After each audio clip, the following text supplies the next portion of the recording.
чексиз аламдын контекстинде карай турган doğru gelip takıldıkta demek okumuş burada bile belgili sanatlı filosofiyada belgili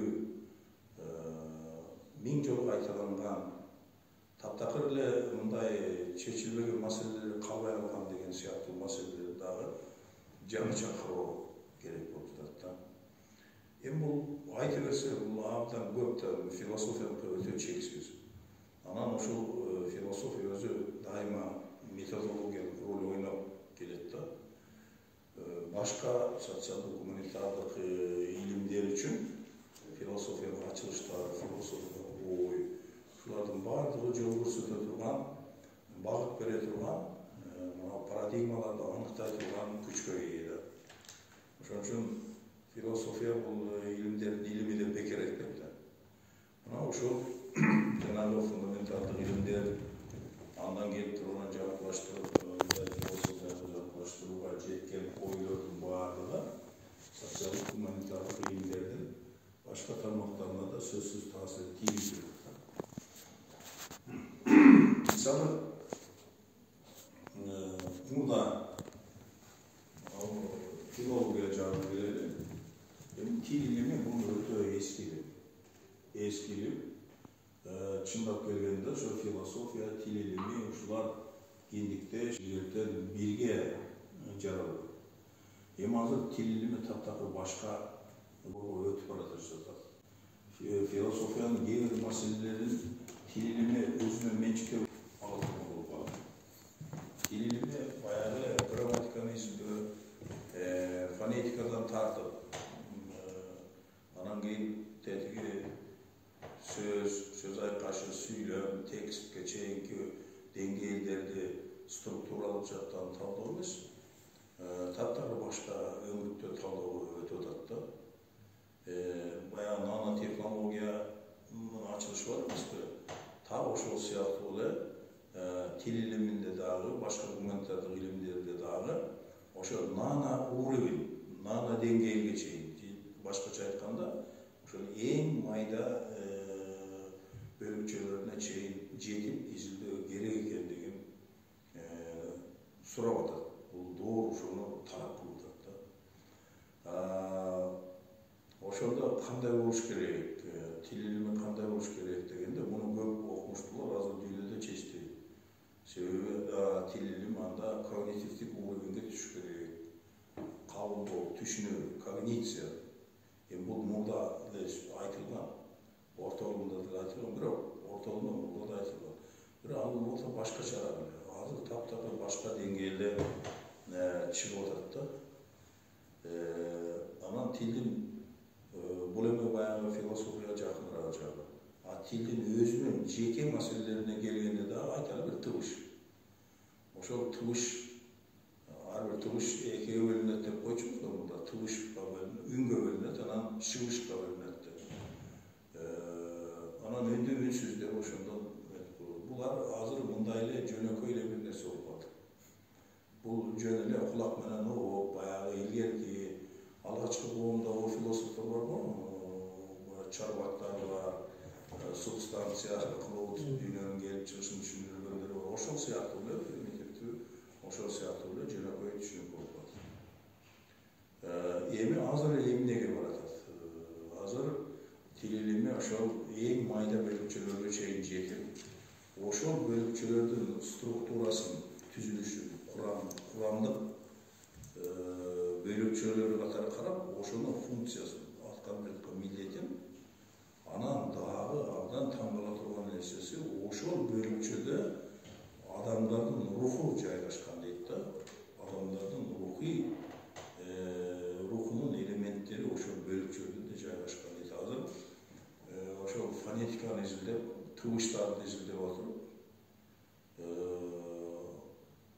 бир улуттардын, элдердин, этностордун этногенезин таап чыгуу деңгээлине чейин жетип калды да.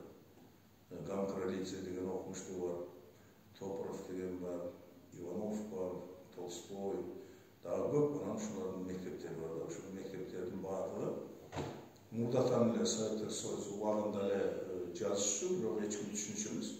Keyinçelik bunun bardығы düşününtü olup kaldı demek. Ошол алар текст деңгээлинде жазчу. Азыр болсо ошо тыбыштын деңгээлинде жазып, Камкралидзе китеп жазып, ошол китеп Советтик Союз убагында эле мамлекеттик сыйлык алган. Себеби жаңы болгон, бардыгы жаңы парадигмада.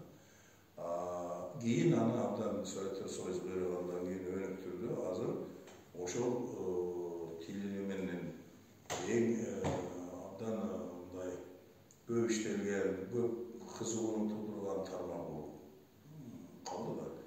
Эми бизде ошонун болбой жатканы, Кыргызстанда ошого байланыштуу адистердин жок болуп жаткандыгы өкүндүрөт да. Бизде бир аяга жогорку окуу жайлар үчүн жазылган мындай нормативдүү бир калыпка салынган белгилүү программанын ичинде ошого ылайык жазылган эмгектерден пайдаланып жазылган эмгектер бар. Албетте когнитивдик лингвистика боюнча бар, компьютерлик лингвистика боюнча бар. Мына ушулардын негизинде биз жаңыча бир ой жүгүртүп, дүйнө ушул жакка бараткан экен, биз өзүбүздүн буга чейинки тажрыйбабызга таянып туруп эмнени жасай алабыз дагы, жаңы жолду кантип жасайбыз, жаңы жолго кантип түшөбүз дегенде, мына ушул жагынан бизде чоң кемчилик бар да. Себеби биринчиден тилчилердин, филологдордун жаңы заманбап муунун тарбиялай алган жокпуз. Себеби биздин жогорку окуу жайлар кыйрап калды. Жогорку окуу жайларда адистик үйрөтпөй эле жөн эле билим берип калды. Билим менен адистик экиге бөлүндү. Мурда жогорку билимдүү адис дечү. Жогорку билими бар, анан адис. Азыр жогорку билими бар, бирок адистиги жок да. Квалификация деген жери жок. Жөн эле направление же багыт деп коет, филология багыты боюнча бакалавр деп коет. Ал адистиги жок, эч жерде иштей албай турган, квалификациясы жок. Университетте практиканын түрлөрүн өткөн эмес, кол менен конкреттүү бир ишти аткарууга жөндөмсүз жаштардын армиясы келип чыкты. Мына мындай болгондон кийин өтө кыйын болот, себеби анан магистратурадан адистикти магистратурадан алат деген система келип чыкты. А магистратурадан 100 киши бүтсө, 2-3 өтөт экен, 4 өтөт экен, калганын баардыгы көчөдөн же Россияга кетет, ушундай экен. Ошондуктан биз ушул жалпы себеби ушул. Мына ошолдон улам биз филологдордун, анын ичинде тилчилердин жаңы, мыкты, даярдыктуу, компьютерлик техниканы билген, дүйнөлүк илимдин бардык тармактарынан жетишкендиктеринен кабардар жаш окумуштууларды тарбиялай алган жокпуз. Баары баягы мурдагы боюнча келе жатат.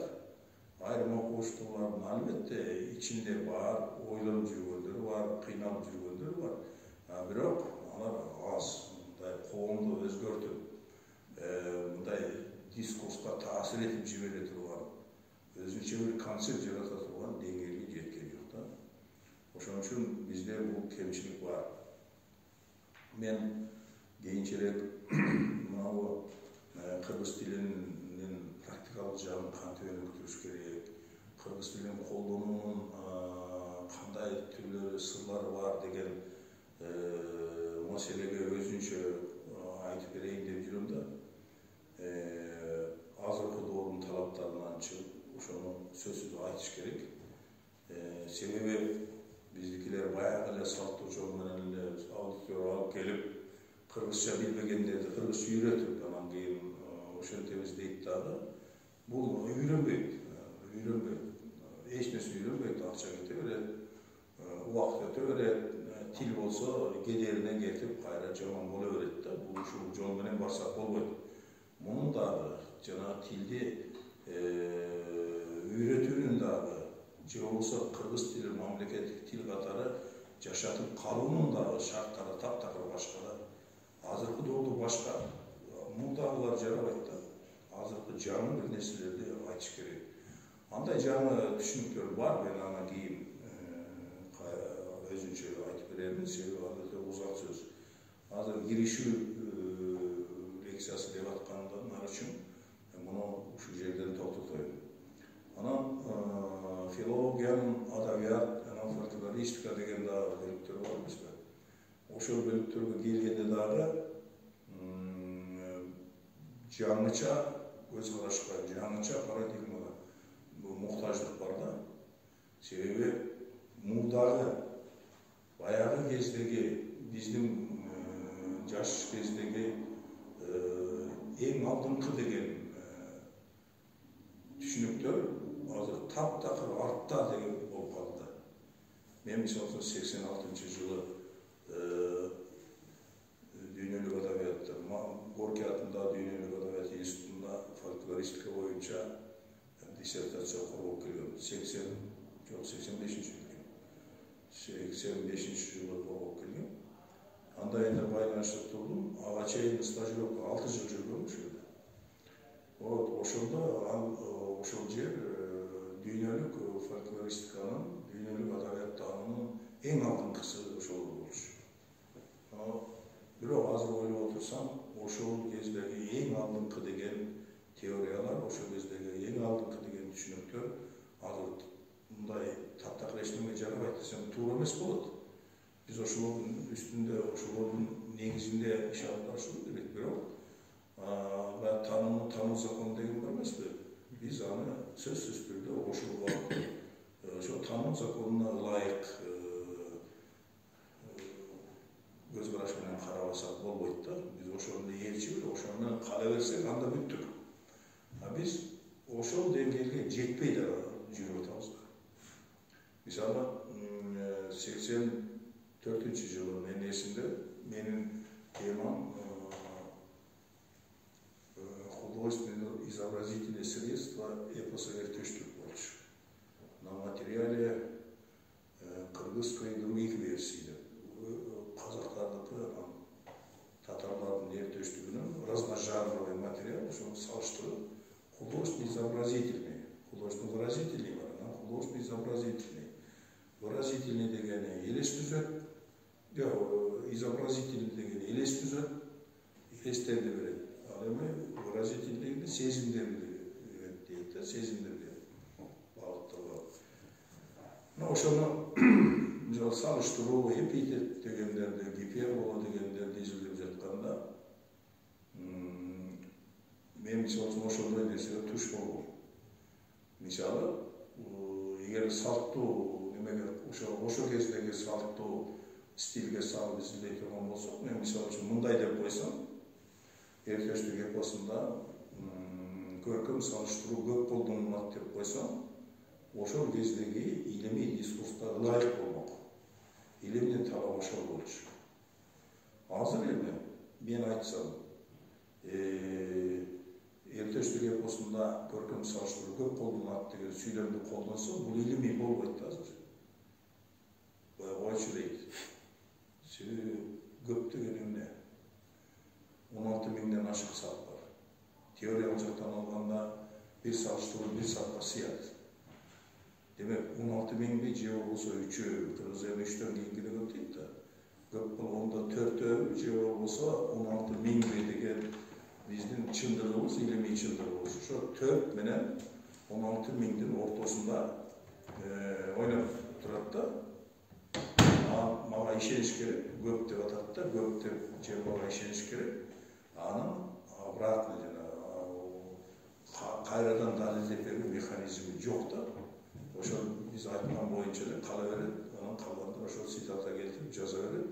Ушинтип отуруп, баягы чыныгы илимий мамиле болбогондуктан ушундай болгон да. Анан кийин мен ошол кезде бул көп деген сөз мага жакпай жүрөт деп айттым да, чогулушта көп деген сөз жакпайт. Бул растяжимый понятие, бул эч нерсе билдирбейт көп деген сөз. Мен көп деп жазып атам. Андан көрө мен аны санайын, санап чыгайын. Dünyada bardıq nerse ölçülen, dünyada bardıq nerse sanalar.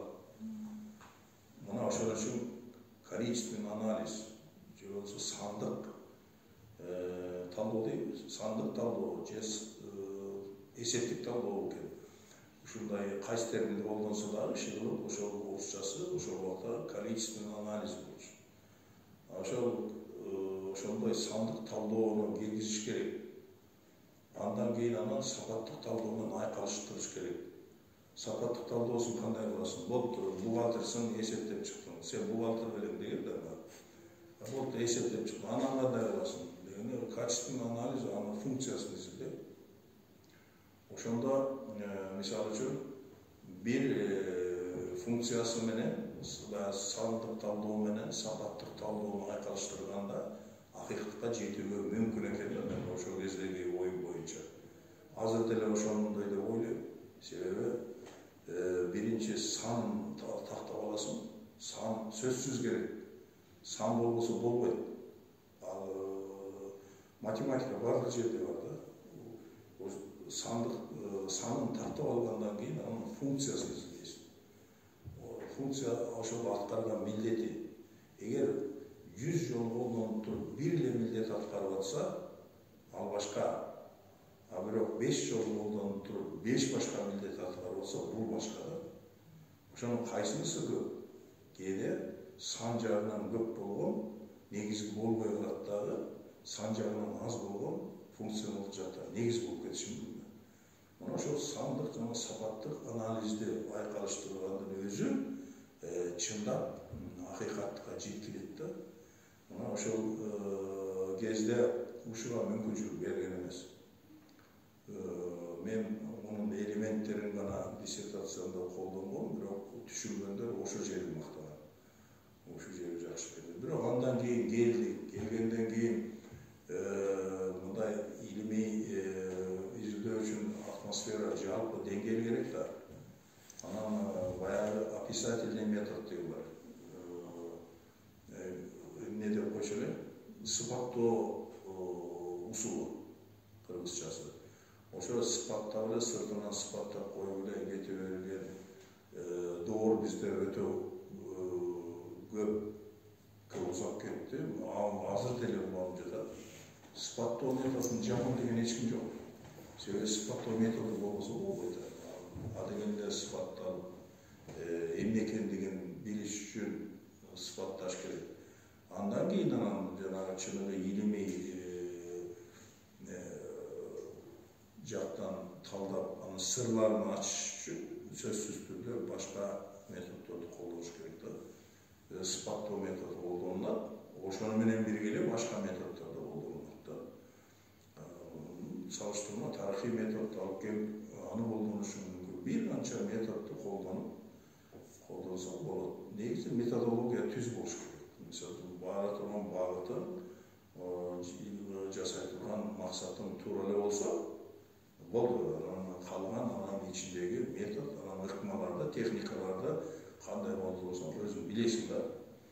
Мына ушу жагынан алганда азыр деле ошол 85 деп коеюнчу, 85 канча жыл болуп кетти андан бери. Мына ушунчу жылдан бери биз алга жылга жокпуз. Баягы сыпаттоо методу менен келип эми азыр методологиялык тупикке келип чыкпай турган методологиялык туюкка келип такалып калып, азыр мисалы үчүн кай жерге барсаң тема таба албайт. Кайсы теманы диссертантка берүүнү таба алышпайт да. Бул эмне деген, бул жана методологиялык туюкка капталып калып, ар жагын көрүлбөй калган дегенди билгизет да.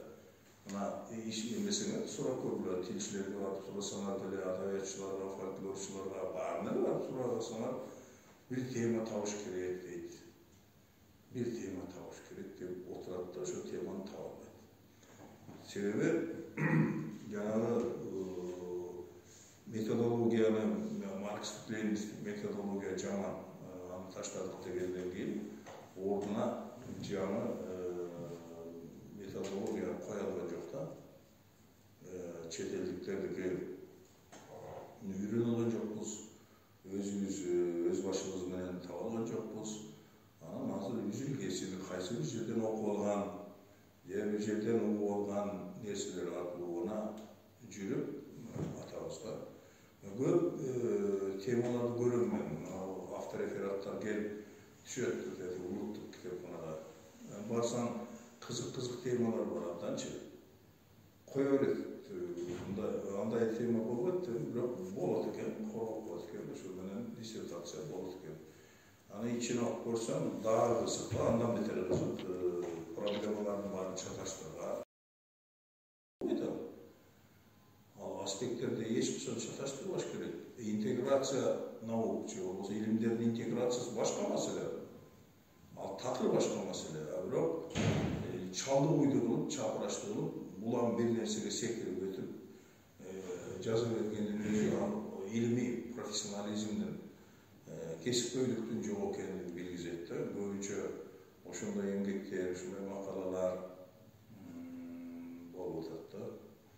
Мына экономикада да ошондой. Муну окуймаларды карап көрсөң, ал деле ошондой. Мындай так эмени көрүп, мына жакында эле бир диссертацияны карасам, авторефератты. Жөн эле мынау таможнядан түшкөн акчаны эмесин жазып атат. Ошонун өсүшү кыргыз экономикасынын мотору болуп, ушундай өнөктүрүп аткандай. Андай болбойт да, трагедия. Экспорт, импорт деген бар. Экспорттан акча, экспортты канчалык көп жасасаң, ал жерде экспорт жок, ал жерде сөз болбойт. Экспортты канчалык көп жасасаң, демек сен товар өндүрүп жатасың. Сенин өндүргөн товарың башка жактарга барып атат. Ал жактан валюта агып келип атат да. Мына бул экономикада. Анан кийин таможнядан алган жана башка элдин товарын алып келип, анан ошондон түшкөн акча менен биз экономиканы кыймылдатып атабыз деп уят болот да. Бул таптакыр болбогон эме да, бул трагедия да бул өзү. Биздин экономисттер ошону деле илимдеп жаза берет экен, ошону туура деп эсептейт экен. Мындан кийин ошондой боло берсин дейт экен. Бул тык токтото турган нерсе. Өндүрүштү жогу кой, өндүр. Өндүрбөсөң болбойт. Экспортту көбөйт. Ошондон анан кийин эмне келип чыгат? Ошондон кийин бизди тугун мурут кылуу жолу келип чыгат. Себеби биз народ-производитель, же болбосо өндүрүүчү эл болбой калабыз дагы, колдонуучу деп коебу, потребитель, народ-потребитель. Ошону сактоочу, колдонуучу элге айланып калабыз, өндүрүүчү элге айланбайбыз да. Өндүрүүчү эл болбой, жалаң гана колдонуучу, башкалардын өндүрүп койгонун урунуп жашоочу болуп калсак, анда биздин келечегибиз такыр жок. Биз өлкөдө боло албайбыз, улутта боло албайбыз да. Ошондуктан өндүрүштү сөзсүз жолго коюш керек да. Жана таможнядан түшкөн акча менен жашай беребиз дегенди токтотуш керек да. Мына ушундай да, деңгээли ушундай. Анан негизи өндүрүштү кыргыздар билбейт. Экономисттерде жакшылап билбей атат да. Илгери Аген Бегян деген мыкты экономист болду. Сибир экономикасы боюнча анын китептери ырдай болот. Жок дегенде ошолордун деңгээлиндеги экономикалык билим болуш керек да. Биздикилер билбейт да. Өндүрүштү жолго коймоюнча өтпөйт. Ар бир өндүрүлгөн нерсе кайсы жерде, кайсы өлкөдө, кай жакта болбосун, өндүргөн кишиге гана кызмат кылат. Мисалы үчүн менин мынау жонумдагы костюм бул Түркиянын кайсы бир фирмасынын тиккен костюмдар. Мен ойлошум мүмкүн, бул мени мага кызмат кылып, жонумду сууктан сактап атат деп. Чындап келгенде бул ошо муну тиккен кишиге кызмат кылып атат. Себеби мен ага мунун өздүк наркынан себестоимостон кыйла көп акча бергенмин. Ал ошол акчаны айландырып, мындайдан жүздү жасап атат да. Туурабы? Ал пайдаланып атат. мен bunu uğrunu atam. Erten jırtılıp kalat, ana dağı barıp alam. Andan göre şunu eğer özümüzdün el tigetip bolsa, men alıp turup özümüzdün ultuк çöntөгүбүzгө ошол акчаны бере турган болсом, ошол акчаны менин өлкөмдө айландыра турган болсо, менин экономикам өнүп калат. Бизде андан бетер жаман бар. Аны да мактап жазат. Кытайдан неме келет да, көйнөктөр келет. Көйнөктөр биринчи көйнөктөр 100 жолу мындай 100 башка баага ээ болот десе болот. Мен алам кийилбейт. Кийилбейт, мен бирөөгө тойго барганда белек кылам. Ал башка тойго барганда белек кылат.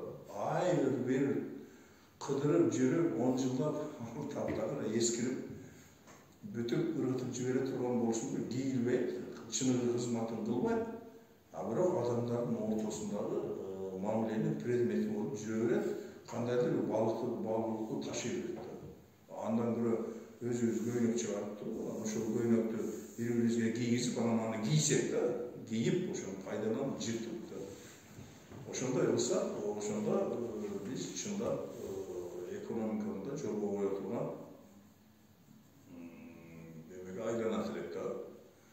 Анан биздикилер дагы ошол экономика жагын дагы мына промышленность боюнча жазгандар бар да. Өнөр жай.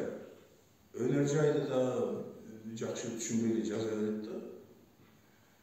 Эми өнөр жай өзү сырттан валюта алып келип, айыл чарбаны экстенсивный жасайсыз. Ошол айыл чарбаны валюта менен колдоп, ошол өнүктүрүп тура турган чоң күч да өнөр жай. Анан биздики андай болбойт да, себеби эң негизги нерсени биздин өндүрүшчүлөр дагы, экономисттер дагы көңүлгө албай жатат да. Азыр бүткүл дүйнө монтажный производство өткөн. Азыр эч ким эчтеме чыгарбайт. Монтажный производство көп болду бул өтүп кеткенде. Мисалы үчүн, бул эмне кылды? Бул монтажный производство кайсы эл болбосун, кайсы өлкө болбосун, каалаган машинасын каалаган жерде жасап ала турган мүмкүнчүлүк алып келди. Мисалы үчүн, мен моторду Япониядан алам, канатын Кытайдан алам, дагы бирдемесин да бир жерден алам, дөңгөлөгүн Ирандан алам, мисалы үчүн да.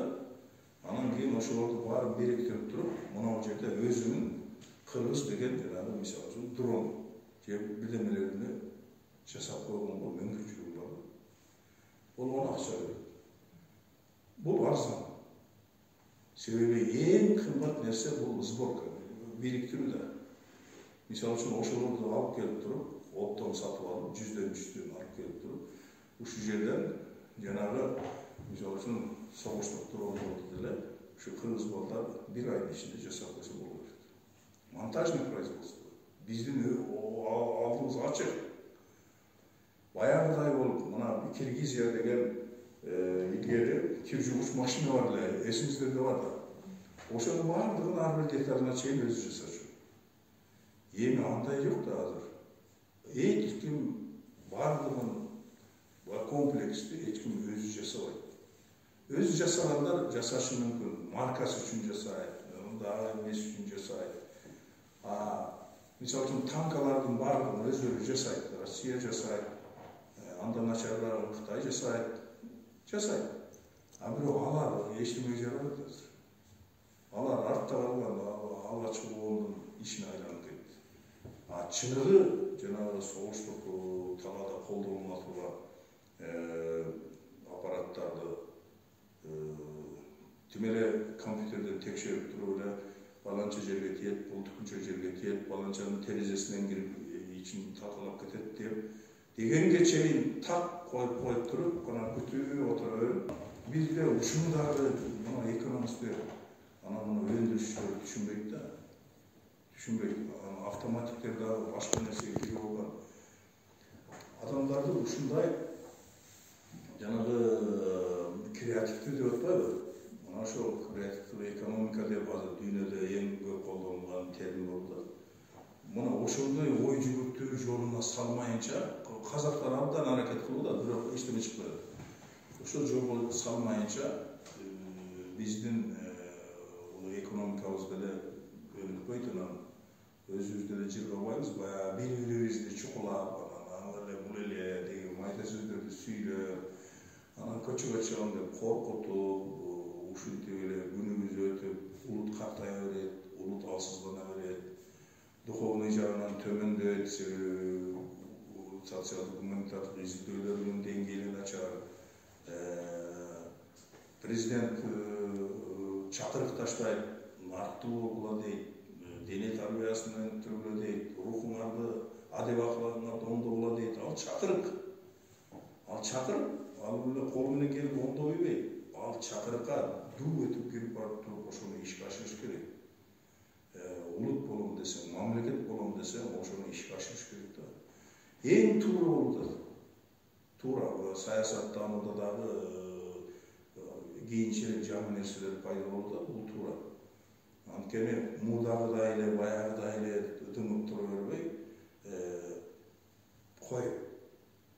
Өнүгүүнүн дымып туруудан чыгуунун, кризистен чыгуунун бирден бир дарысы бул өзүбүздүн негиздерибизге кайтып, өзүбүздүн ким экенибизди билип, анан кийин ошондон жолго чыгышыбыз керек да. Көп дүйнөдөгү элдерди карасаңыз, ошол дымып турганда, артка кетип баратканда, өнүгүүнүн жолун дайыма ушу улуттук сезимди ойготуудан баштаган. Анан көп элде бул фашизм деңгээлине өтүп кеткен. Россиянын деле элчиндин убагында такыр таркап кете тургандар болуп калган убагында Путин келип туруп, ошол улуттук сезимди ойготуудан баштаган. Орустун тарыхында көп болгон, Петр Первый да ошенткен, болбосо улут түзүлбөйт да.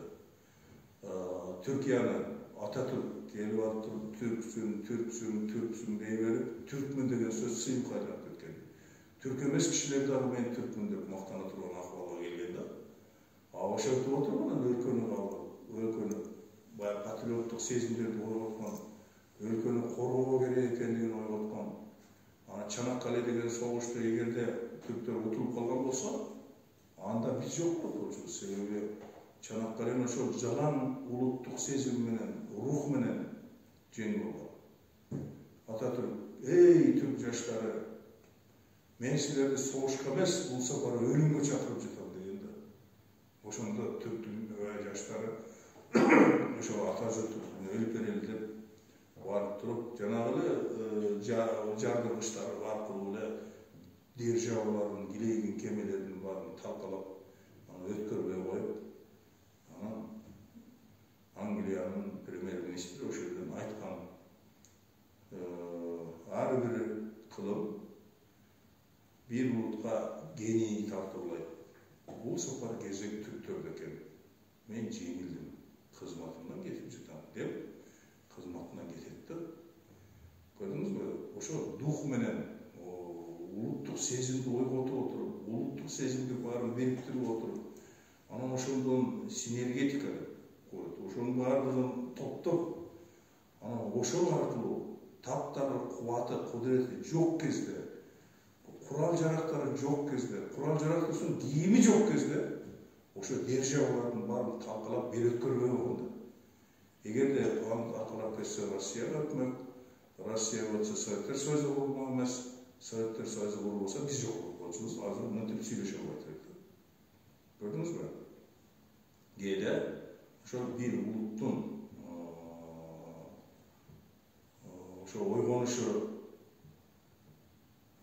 ошол улуттун жеңиши жалпы адамзаттын жеңишине айланып калат дагы, дүйнө жүзүнүн кандай шекилде болушу керектигин айтып коет да. Ошондой тарых башыбыздан өткөн да, биз ошолордун баарынан сабак албасак болбойт да. Андан кийин дагы ошол мисалы үчүн саясаттануу күндө колдонулган нерсе болгондук үчүн биринчи эле оюңа ошол кирип келе берет. Дүйнөлүк саясатта дагы күндө көрөсүң да, бирдеме карасаң эле ошого киресиң, анан ээде ойлоно баштайсың, сүйлөсөң эле оозуңа ошол кирип кетет, меники да азыр ошондой болуп атат да. Эми мен бир нерсени ушу саясат жагынан бир нерсени айтайын да, ошол менен чектелейин. Мисалы үчүн биздин азыр саясатыбызда ички саясат, сырткы саясат бар эмеспи? Ички саясат белгилүү, сырткы саясатта ошол көп нерсебиз кемчил да. Адистер иштебейт, жөн эле бирөөлөр бар, айыл алып турсун деп жиберип койгон кишилер да 30 жылдан бери мына болуп келатат. Ал жерде адистер иштеш керек да. Ошондуктан алар квалификациялуу мындай туура маалыматты бере албайт, маселени туура кое албайт, коюлган маселени туура чече албайт. Анан жөнөкөй мындай көрүнө турган, көзгө көрүнүп бир жерге эстелик курдум, анан бирдеме кылдым деп, анан чоңдор болсо ошону ошолор менен көрүшүп эле ушинтип эле жүрүп атат да. Эми мисалы үчүн азыркы кезде абдан эң актуалдуу болуп турган тышкы саясатта эмне бар? Бул саясаттануунун азыр изилдей турган маселелердин бирөө ушул да, бул ойгон эле. Мисалы, түркчөсү түрк девлетлеринин тешкилаты дейт. Бул абдан мындай орусча айтканда жесткое звучание да, түрк девлетлеринин тешкилаты. Бизче айтканда бир аз жумшак калат, түрк мамлекеттердин уюму деп калат. Бул өзү биздин тарыхыбызда, мына түрк элдеринин тарыхында эң жакшы кадам болду да. Шумдук кадам болду. Себеби азыркы бүткүл адамзат бириктин улуттарга бөлүнүп алып, мамлекеттерге бөлүнүп алып, анан бири-бирине болгон мамилелери курчуп азыр бузулуп кетти да. Мурдагыдай баягы ымалалуулук жоюлду. Европа бизден мурдараак түшүнөт, биз дайыма Европаны 100 жыл артынан жүрөбүз да. Бизден мурдараак түшүнөт, мурдагы бири-бирин өлтүрүп аткан немистер, француздар, тиги булардын баардыгы биригип алып, бир мамлекет түзүп, бир валюта, чыгырлардын баардыгын эле ачкылып бизден мурдараак билди да булар. Бирок биз эми билдик, түрк мамлекеттеринин бирлиги дегенди түздүк, бирок муну билиш элек да. Түрк мына Кыргызстанда биле элек, мисалы. Кыргызстанда биле элек. Бул эмне? Бул азыркы доордо, бүткүл адамзаттын өнүгүү тарыхынын азыркы доорунда бул эң керек, анан биздин колубузга козыр карталарды карматып койгон нерсе да. Чындап келгенде. Себеби бүткүл адамзатта бир институт жоюлуп бара жатат да. Жоюлуп кетти десем ката болот. Мисалы үчүн туугандык деген, туугандык сезим. Туугандык сезим айванда да болот. Бирок адамда өнүккөн болуш керек. Өнүккөн керек болсо коом түзө турган күчкө, керек болсо мамлекет түзө турган күчкө, керек болсо мамлекеттердин ортосундагы мамилелерди жөнгө сала турган кудуретке ээ боло турган институт бул. Мисалы үчүн башка элдерде бул жоюлду. Мисалы Европа элдеринде ал туугандыгына карабайт, динине карайт, жан-жагына болду. Арабтар да туугандыгына карабайт, бирли эл бири-бири менен согушууда. Эми ислам десе эле биз арабты ойлойбуз. Арабтын ислам менен тиешеси. Мен Бахрейн деген өлкөнү башынан аягына чейин тытып изилдегем. Ошолда көп нерсени түшүндүм. Келгенде бир лекцияда айткам, андан кийин айтпай да болдум, себеби болбойт экен. Алар ошентип атат. Мына славян өлкөлөрү, славистый, славян өлкөлөрү бул өзү кечээ жакында эле ушулардын бир 1000 жыл арага барсам атасы бир киши да. Анан кийин мына азыр бирин-бири талкалап, жок кылып, жердин үстүнөн тазалап жиберген жатат да. Мына ушундай доордо адамзат бири-бирине ушунчалык мамлекетти түзүп алгандан кийин мамлекет өзү да жасалган чындап келгенде. Ошол ортосундагы анан кийин кызыкчылыктардын кабылышына айландырып, канчалаган миңдеген миллиондогон адамдардын өмүрүн кыйып аткан өзү бул dünyadagi çıkınçılıkta soğuştu kolduğunun özü çoğun çıkınçılık. İslam'da kандай sorun aytadi? Candı bergen gana alalat deydi adamdan da. Biz bolsa jönlü aga karabayla biz albatpayız, adamlar albatpayız. Oşol mına uşunдай убакта biz Türk elleri tuğançılık sezimdi ança saktap kalgan elimiz da. Saktap kalgan elimiz. Oşoluktan biz egerde uşu Türk өлkөлөрү birigip oşo tuğançılıktın negizinde tuğançılık mындай bolot dep oşonu işlep çıgıp ilimi jактан oşonu жолго коюп анан келип туғанчылык мындай болот, бири-бирине мынтип каралашат, бири-биринин проблемасын мындай чечет, мындай нерселерди ортого коет деп ушу түрк мамлекеттери баштаса, бул бүтүн дүйнөгө таасир ете турган адамдарды, жалпы адамзатты башка жолго алып кете турган чоң күчкө ээ болот да. Сөзсүз ошондой болот. Себеби эл мындан таалим алат. Мына туғанчылык деп мынандай кылбайбы. Кокуй деп мына Айтматов Маңкуртты жазып койгон экен. Азыр Америкада дагы ошо Маңкурт болбош үчүн ар бир киши аракет кылат да. Маңкурт Айтматовдун жазганын билбегендер да бар. Маңкурт деген кимдин сөзү экенин билбегендер да бар. Бирок Маңкурт болбойлу деп каяктан келген экенбиз биз өзү деп баягы эски дефтерлерин чубап чыгып ата тегин изилдеп аткан изилдөө азыр жалпы мүнөздүү аракетке айланып кетти. Ошо бир эле Айтматтын ошол образы аркылуу дүйнөнү башка жака буруп, адамдардын ан сезимин ойлоосун башка жака буруп койду да. Кайда барсам Маңкурт дегенди билет. Мен Кытайда көп лекцияларды окудум. Ошондо Маңкурт дегенди билгендер барбы десем, баары билет экен. Маңкурт деп турат, ырын айтылды. Анан ал эмне десе, айтат. Мындай анан өткөн унутуп калган келечеги белгисиз бирөөлөр деп. Азыр бар, келечеги белгисиз өткөн унутуп калган бирөөлөр деп. Айтат да. Анан баардыгы Маңкурт болбош үчүн аракет кылат, көрдүңүзбү? Ага чейин бүт эле алдыга барабыз, алдыга көздөй кетели, ушу алдына жүрөлү деп эле алдыга көздөй умтула берген да. Артты карабай эле алдыга көздөй умтула берип дагы адамдарды туңгуйган, барып такай тургандыгын көрсөтүп койду да. Мына ошол сыяктуу эле түрк элдери дагы өзүнүн тарыхый тажрыйбасынан келип чыгып, мурдагы туугандык сезимдерин башка элдер менен болгон мамилелердеги тажрыйбаларды эске алып, ошону илимге айландырып, илимден идеологияга сунуш берип, ошондой бир жалпы түрктүк идеологияны кармаса, өнүктүрсө, абдан биз жалпы адамзатка бир жакшылык кылган болот элек да. Маселелерди оңой чечилет эле. Маселелер чечилбес маселелер чыгып адамдардын алдына коюлуп атат азыр. Ошолор чечилет эле.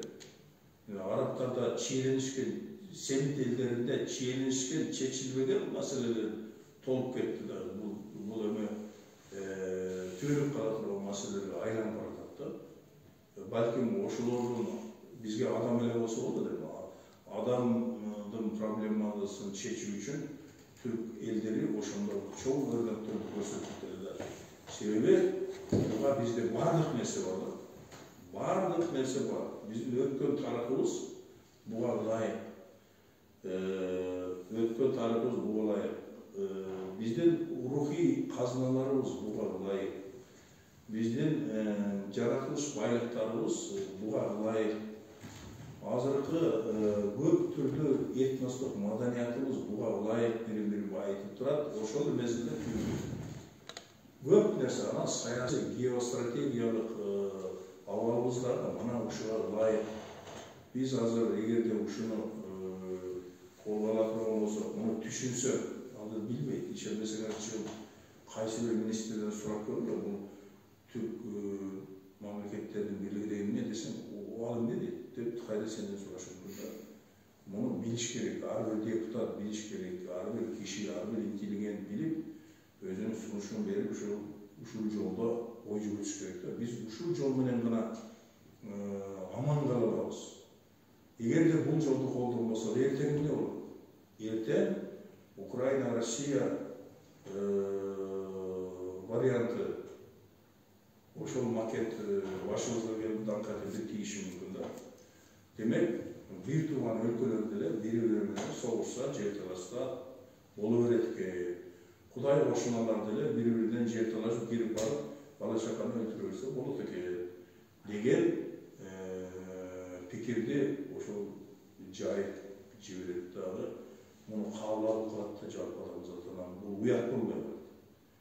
Ошон үчүн биздин колубузга жараткан ушунчалык мыкты мүмкүнчүлүктү берди, бирок азыркыга чейин колдоно элекпиз. Бирок риторикасы жасалып атат. Дүйнөлүк саясатта онун риторикасы абдан кызык жасалып атат. Мисалы үчүн Түркиянын президенти Эрдоган Францияга барып, Франциянын президенти менен сүйлөшүп жатып, ал Европа бирлиги жөнүндө айтып атса, бул айтат, Европа бирлигин койчу, Түрк бирлиги бар, сен ошого кошуп болбойсуң деп айтып жатат да. Бул риторикасы жасалып атат, бирок иш жүзүнө келгенде жасалган жок. Ал негизги себепти да айтып кетейин. Негизги себеп бул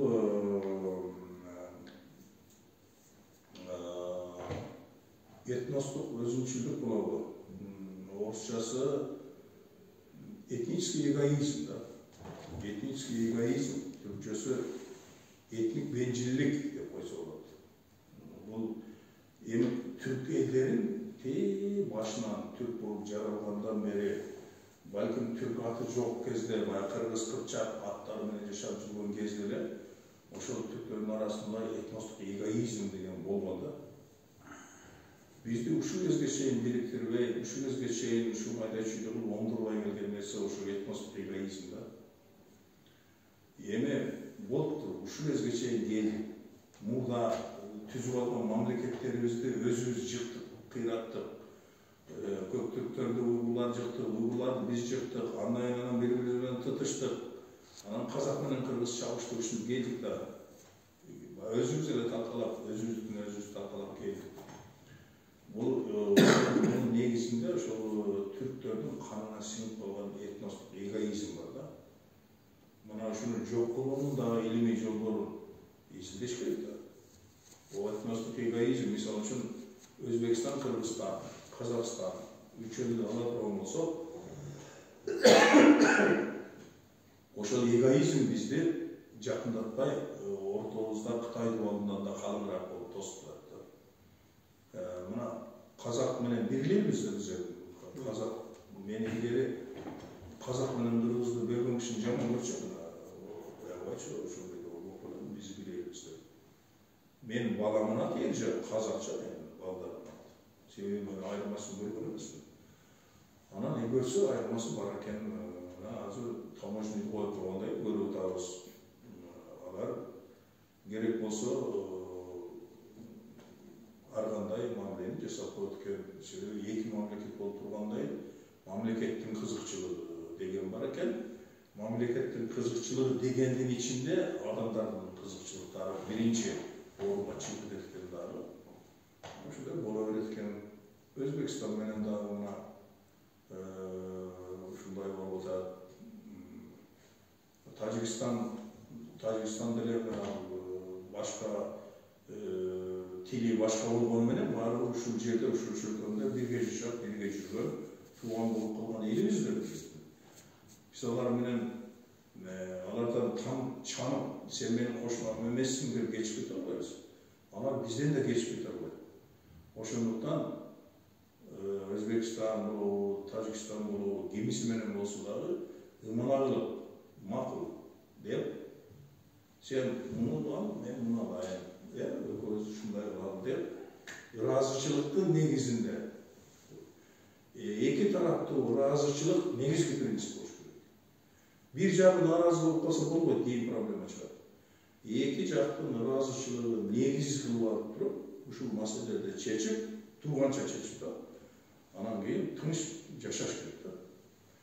Мына ушул жактарына келгенде ушул саясаттарында да чоң проблемалар бар, изилденбей, эл аралык укук изилденбей, мына укук жагына келгенде дагы укуктук жагы биздики калып калды таптакыр, аз чалуу. Кайсы мыйзамды карасаң, бирине карама каршы. Мен кай жерге барсам конституциясын окуйм. Мен мыйзамдарды жомо окугандай окуйм. Абдан жакшы болот мыйзам окуганчы. Окуп жылга бересиң. Мен Түркиянын мисалы үчүн конституциясын, анан кийин жогорку билим жөнүндөгү закону жатка билчүмүн. Азыр деле жатка билем. Түркчө ошо 2-3 жыл окуй берип кызыгып. Жат кылып, баланча статьяда мындай деп аткан деп мен айта алам. Түрктөр өздөрү ага карабайт. Түрктөр да кыргыздан чыккан мыйзамды карабайт. Ошон үчүн бул жагынан да жасала турган өтө чоң иштер бар да, бирок алар коюлбай келе жатат. Мында да негизге кайтуу керек. Негизге кайтмайынча, өзүңдүн уңгуңа кайтмайынча, ошол уңгудан кармамайынча эч качан укук системасы жолго түшпөйт. Мүмкүн эмес. Себеби ичтен адамды башкарып турган, ичтен ошол бир нерсени аткарууга багыттап турган бир рухий күч бар. Биз ошол күчкө каршы каяктагы бирөөлөрдүн бирдемелерин алып келип киргизип атабыз. Ал туура жалпы адамзаттык бар, ага чатак жок. Бирок бирөөлөрдүн кызыкчылыгын коргогон, кандайдыр бир ушул кезде бир нерсеге керек болуп калган убактылуу нерселерди алып келип, анан кийин жүздөгөн мыйзамдарды кабыл алып, анан ошол мыйзамдар анан иштебей бири-бирине карама каршы келип отурганы бул өтө чатак көрүнүш. Бул өлкөнү чаржайыптыкка, кыйроого алып бара турган күч да. Аны үчүн эмне кылыш керек? Аны үчүн мисалы үчүн обычное право деп коет эмеспи, орусчасы, кыргызчасы демейки укукпу? Демейки укук деп аталыптыр. Арзуматов деген профессордун китебинен окудум. Ошол жерде демейки укук деп аталыптыр. Ошо демейки укукту жакшылап изилдеш керек да. Демейки укук каякка барып таянат? Барып эле нарыкка таянат. Андан кийин анан салттарга таянат. Анан салттардын ишке ашышы, үрп-адат, анан ритуал, ырым-барым ушуларга чейин келет дагы. Анан ошол жердеги укуктук жана пирамида кантип жалпысынан жекесине, же болбосо жекесинен жалпысына көздөй тизип чыгыш керек. Анан улуттук психология, менталитет, ушулардын баарын эске алып туруп, мыйзам ошондой жазылыш керек, иштеш керек мыйзамчы. Анан жөн эле жазып койгондо аны иштебейт эч ким. Ким иштетет аны? Ошон үчүн укук изилдөөчүлөр дагы мындай ошо керектүү нерсени, мындан арда кала турган нерсени, бүгүн эле эмес, эртең дагы бизге кызмат кыла турган, андан кийин дагы эмнелерди жаратуу керек экендигин жолун көрсөтө турган изилдөөлөрдү укукчулар жасабай жатат. Мына ушинтип отуруп баягы жалпы социалдык гуманитардык илимдерде менин өзүмдүн байкоом боюнча, эгер чөп башылап айта турган болсом, мына ушундай зор кемчиликтер болуп атат да.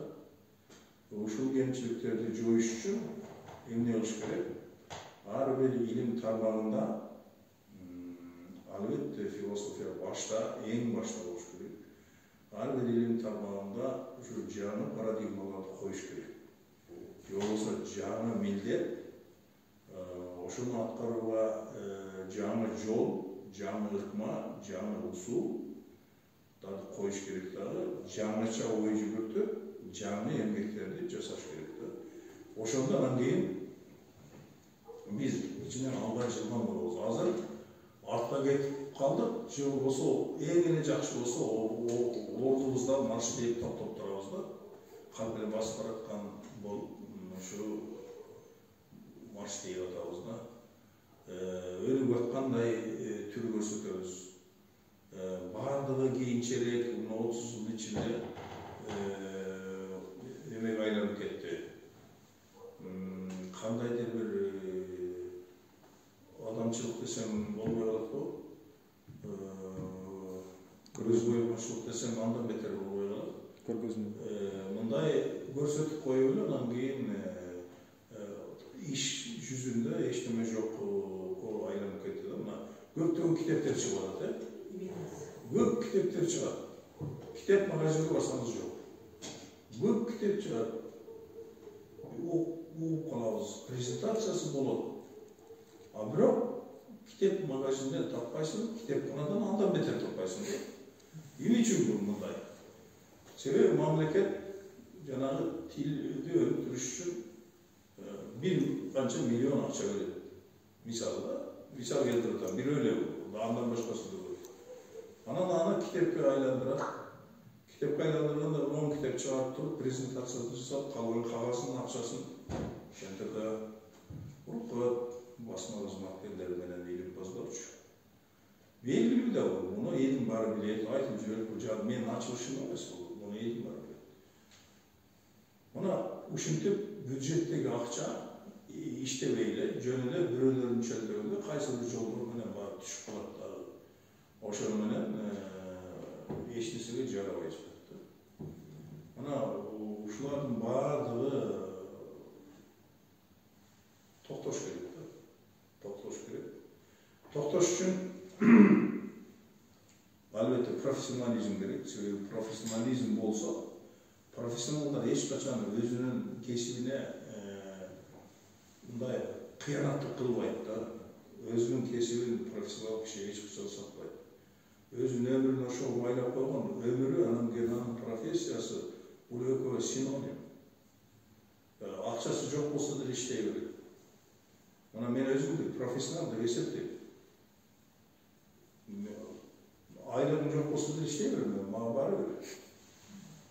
Азыр калып аткан айлыгым мен эчтемеме жетпейт. Өзүм андай болду. Ошол эле профессияны колдонуп, көрүнгөн чет өлкөлөргө лекция окудум онлайн. Анан ошолордон алган акча менен жашайм мен. Бул мисалы үчүн академиянын берген акчасы менин эчтемеме жетпейт, байпагыма жетпейт. Бирок мен өзүмдүн кесибимди ач каласында таштабайм. Таштабайм, анан аны бузуп кеткенге тигиндей мындай кылууга мүмкүнчүлүк бербейм эч ким. Менин үчүн бир дагы аспирантым жок. Менин аспирантым жок. Алып көргөнмүн. Келип эле адегенде сүйлөшөбүз, жакшы эле сүйлөшөбүз, анан мындай потенциал бар, нормально көрүнөт. Анан келгенде эле оңоюраак болсо мен тезирээк коргосом дейт. Ошондо эле элечип каласың анан. Анан bir күнү бирдемесин көтөрүп келет, телефон чалат, кой алып барам дейт, арак алып келем дейт. Дайым эмне дейт. Анан кийин мен кууп чыгам. Экинчи жолу көрүнсөң эле көрөсүң dedi. Мен кууп чыгам, анан аны билгенден кийин мага эч ким келбейт. Албайм. Кийин жазып бербейт. Анан мен корбой калам, андан көрө дебенен башка жактарга кетишет. Себеби мен кесибим, мен мисалы үчүн эмне үчүн мен бирөөгө жазып беришим керек? Мен жазып бербейм, себеби ал интеллектуальный собственность. Мен жазсам профессионал жазат. Анан ал интеллектуальный собственность, ал меники да. Аны кантип тиги берип койбойм. Мен салыктар да кылбайм эч кимге. Жазам, мен атым кошуп коеюн деген жерде жалп айта чыгам. Такыр жолотпойм. Эмнеге? Мен аны өлүп жазсам, анан кийин сен кандай атым кошуп койсуң? Болбойт ушундай. Кээ бир айтат, сен атым кошуп коеюн деп. Мен коям, менин атым эмнеге кошосуң? Мен кошулбайм ал жерге. Мен тиешем жок болсо эмнеге кошулам? Андай болбойт. Себеби баягы профессионалдык бир деңгээлге жеткенден кийин өзүңдүн айылыңа чөйрөңдү, өзүңдүн аянтыңды уже таза кармайм деп ошого абдан аракет кыласың дагы. Керек болсо өзүң акча жумшак, ошол ишти жасайсың да. Мен өзүм акча жумшап жасап жүрөм. Мына Памир кыргыздарынын фольклорун, этнографиясын, тилин, этнофилософиясын изилдейм деп 20 томдук проект түздүм. Мен эч жерден 1 тыйын акча албайсың. Ошонун баардыгын өзүнүн чет элдеги алган айлыктарынын баарын жумшап 10 жыл иштеп, мына жерге 1 тыйыны жок кирип келдим мен Бишкекке. Себеби ал менин кесибим, мен ага баардыгын берип койдум. Керек болсо баарын сатып ошого берип салам, кесибиме берем да. Ошон үчүн кесипкөйлүк деген эң негизги маданият, адамды адам кылып турган, адисти адис кылып турган, коомду коом кылып турган, адамдарды прогресске алып барып турган бул кесипкөйлүк, кесипкөйлүк болбосо, профессионализм болбосо таркап кетет. Азыр биздин коомдун эң жаман жери ошо профессионализмдин жоктугу. Анча-мынча профессионалдар көчөдө жүрөт, дилетанттардын баары чокуда, анан ошолор баарын кыйратып атат да. Академияны жоюу жөнүндө бир сөздү айтады. Ошондой ырбап кетпедим. Эмне үчүн ошондой? Себеби плагиаттар, кайдагы профессионал эмес, бирок илимий даражаны адамдар алып алгандар, илимдин эмне экенин таптакыр түшүнбөй туруп, илимпоз артылып кеткендер. Мына ошолор жасайт муну. Ошолордон өткөн душман жок дейбиз. Ошолор жасап атат. Эгерде профессионал илимпоз болсо, анда кылбайт болчу. Бир кездеги ушул жерде башкарып туруп, анан өлкөнүн башына өткөн киши дагы профессионал эмес болчу. Ал профессионал окумуштуу эмес болчу. Ушул жерде мен бетин айткам. Бетини айтып, чатакташып, сен окумуштуу эмессиң, сен фундаментальный илим билбейсиң, кабарың жок. Прикладной бир нерселерди жасап алып, сен фундаментальный бил деген, анан кийин прикладной болот. Фундаментализм жок болсо, нече будет прикладывать потом? Деп урушуп атып, анан кийин душман болуп, мен чет элге кетүүгө мажбур. Мына ошол кезден баштап илимге профессионалдык мамиле кылуу болбой калды дагы. Биз анан кризиске кирип кеттик. Ошол кризис азыр дагы улантылып жатат. Уланткандар баягы эле плагиаттар, баягы эле дилетанттар, илимпозмун деп алган, илимпоз эместер да. Ошон үчүн илимди, мына социалдык гуманитарлык илимдерди айрыкча тиякта өзүнөн өзү чыгып калат профессионал эместер. Бизде билинбейт да. Ошол профессионал эместер. Бүгүн эле кээ бирөөлөрдүн бирдеме жазгандарын алып окуп, ушундай болдум да, акыбалга келдим. Айдан бир аман болобу да. Ошон үчүн профессионализм, социалдык гуманитардык илимдерде профессионализм бул сөзсүз керек. Профессионализм жоголуп бара жатат. Профессионалдар келсе, профессионал даярда алса, анан ошолор жаңы парадигманы коет. Эми ал тууралуу менин өзүмдүн көз караштарым бар. Эгерде ар бир илим тармактары боюнча